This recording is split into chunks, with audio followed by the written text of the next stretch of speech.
The Dodge family. Hi guys, so I'm here to do a video talking about what we have been doing for prepping Emma to become a big sister and for just the overall prep of adding a baby to our family. I mentioned this in my last pregnancy video, my pregnancy vlog update. I will link that video for you if you wanted to check that out. But what we have been doing is just little things in her day-to-day routine to help kind of ease that transition of prepping her for being a big sister and prepping her for all the big changes that are going to be coming once baby sister arrives. So obviously when her baby sister arrives and baby number 2 comes, a lot in her life is going to be changing very much, very quickly, very fast, and it's kind of a turn on the switch, baby's here, and you have to be ready for it. And so what my husband and I have been trying to do is getting her ready and changing things in her life that are day-to-day small transitions that need to happen before the baby comes, but we've been working over the last month to kind of incorporate and make some of those changes now so she doesn't feel like everything's changing once the baby comes. So Emma is 4 years old currently. She will be almost 5 when the baby is born, depending on when the baby comes. I am due February 6th and Emma's birthday is February 12th. So she will be almost exactly 5 years old when the baby comes. With that are a lot of benefits because she is older. She does a lot of things on her own. She's obviously fully potty trained. She goes to school. She has the cognitive ability to understand what a baby is, what babies do. So it's not quite the same as dealing with a toddler who's in that 2 to 3 year age range where they understand some things, but they can't technically fully wrap their cognitive abilities around what impacts are coming, what big life changes are coming. Emma is very excited to be a big sister. She's wanted a baby for a really long time. As you guys know, we've tried to conceive for a while. So she fully understood from the beginning when I was pregnant, when we told her she was going to be a big sister, what that meant. That there's a baby, that babies cry and that babies need attention and they need help and care, and big sisters are the ones that help mommy and daddy with big sister things, and big sister gets to do these things that baby doesn't get to do. So there is a benefit in having that large age gap between the two, although it wasn't intended. It's something that I see as a big benefit now for her. The things that are things that I anticipate would be a challenge for her is because she has had mom and dad to herself for so long. It's going to be interesting to see how she adapts to sharing her time, her space, and all of those things with baby. Specifically with me, she is such a mama's girl. She adores her mommy and she gets a lot of my attention and focus throughout the day right now because she's the only one and she always has been. So it's, if I want mommy now, I get mommy now. And we've been working on slowly kind of easing her out of that immediate attention or response to getting mom now or doing things with mom now. Kind of delaying it. So like if she is saying, mommy, I want you to help me do this now, or mommy, can you get me a snack now? Mommy, can you do these things now? It's hang on a minute, Emma, mommy's doing something and then I will help you. Obviously it's not like a 45-minute, like I'm not gonna give you, but it's just, it's slowly getting her used to that. It's not an instantaneous response when you ask for something. With the anticipation of a baby coming, my hands are going to be full, obviously out of the gate, nursing.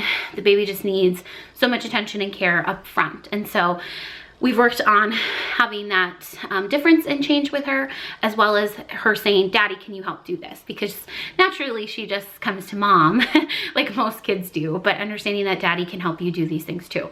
So that's one little thing that we've worked with her on changing. The other thing that we have worked with kind of coincides with that first item that I was just talking about. It's getting her to be more independent with her playtime at home. So obviously she goes to school, we get home, we spend time with her, we play with her, we do all of those things. She doesn't really enjoy playing by herself much at home. She always wants us to play with her, which is great, and we do, but obviously with a baby coming, we might not have that time right out of the gate, and it's important for her to understand that it's okay to play alone. It's okay to have some of that time to do things on your own. So that's something we've been working with her on, adjustment wise, whether it's setting 20 minutes of playtime for her to play alone instead of playing with somebody or playing near somebody, setting that specific boundary of you play in your room for 20 minutes and then mommy will come and play with you. Just getting that quick, that transition in her head already, that there's gonna be times where mommy and daddy need to do other things, and so it's okay for you to spend some time playing by yourself. So that's something we've been working with her on. The other thing that we've been working with her on is her bed, her nighttime routine, staying in her bed, sleeping in her room with the door closed, certain things like that. So for the longest time, Emma hated sleeping with her door closed. She had just really bad, not anxiety, but she wouldn't go to sleep. She would cry, she would freak out about sleeping with her door closed. So that was something that we talked with her about, that, you know, we're gonna start to try to sleep with your door closed during nap time, during nighttime, to help her understand that, like, we need her to be quiet in her room, or it's vice versa, that we're allowing her to have a quiet room so that if baby sister is still up when she goes to sleep, that she's not hearing that noise of mom and dad or baby crying. So that was something we worked with her on. We started first with nap times, and then we started at nighttime with bed. And that was a fairly easy transition for her. She kind of was able to connect the dots, and that fear that she had initially just kind of went away. So that was something that we prioritized to start to change with her now. The other thing that we've worked with her on, she has been a very big co-sleeper. She loves to sleep. With mom and dad, she would sleep in her bed about half of the night, and then she would come into our room about 2 or 3 a.m. And so one of the things that we've been working with her on is staying in your bed all night long until mom and dad come and get you in the morning. This was a harder one for her. We started with it, we had to talk with her about it. She understood what it meant, but then it would be 2 a.m. and she would wake up and come into our room, and I'd have to get up, walk her back to her room, tuck her back into bed. And that kind of went on for a couple weeks before she understood that, hey, now I'm gonna stay in my room until mom and dad come. And it was something that actually we would celebrate with her in the morning. So she stayed in her room all night, and then when mommy came and woke up in the morning and would open her door, it was a big thing. And she was really proud of herself when she accomplished it. So that helped in that sense, because I would always say, I'm so proud of you that you slept in your bed. And she would always tell me first, actually, mommy, I slept in my bed all night, all by myself. And she would be so excited. And so something that she was able to feel proud of about herself, which also was something we wanted her and needed her to change anyways, but the fact that she was able to connect that for herself was a really good thing. So we've been working with her on that, and it's gone really well. Just a few things that we've been talking to her about, and again, this is unique to her because she is going to be an older sibling. So some of these discussions and things might not work if you have a child that's younger who cognitively, again, can't necessarily understand it. But we have been talking with her about, what do big sisters do? Big sisters help mom and dad. They help baby. If baby's crying, they come and get mom and dad. So we've been talking about, what do big sisters do? And then also what big sisters don't do.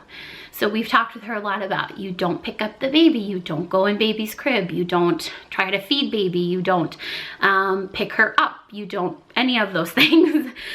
So we've been giving her a lot of examples as we've set up the crib, or she's playing with her dolls, and we'll say, big sisters do this, big sisters don't do that. So it's really helped her to understand some of those parameters that might be a little bit more challenging once baby comes, but just having some of those discussions ahead of time so her little brain can start to think about, this is what big sister does do, this is what big sister doesn't do. So it's a little bit easier versus when the baby comes home, we're saying, Emma, no, you can't do that. Emma, no, you can't do that. It'll feel less restrictive for her in that sense. The other thing that's kind of gone with that is talking about her helping and how her helping mommy and daddy do certain things is how big sisters show love and how they show mommy and daddy love. So some people may have different feelings about how involved you make the older sibling be with the child when they come. Emma personally, she's very excited about helping with baby. She's excited about getting clean diapers when baby has a stinky one, or grabbing a blankie for baby, or grabbing a passy for baby sister, and just other things in general around the house. So whether it's, we've been working with her on like chore-like things, like picking up dishes and putting them in the dishwasher, appropriate things, her dishes, her cups, things like that, where if you're done with something, you pick it up and put it in the sink, or if you need this, you do that. We clean up our spaces because right now she obviously has free roam to play everywhere with anything, leave it around everywhere while she goes in. You know how kids are. They start with one thing, leave it there, move to the next. So we've been working with her on, we need to pick up our stuff, put everything away so that it's out of the way for baby sister.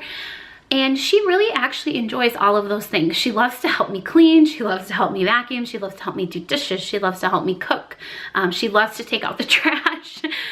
So just little things like that where it's focusing on her contributions to the home and what she can do to help mom or dad, because obviously, especially first when baby's born, we're gonna need extra help. And so it's okay to have her be a part of that, and it's part of her just growing process, and she's really enjoyed it so far. So those are the things that we have done to kind of do the early prep transition for her to become a big sister.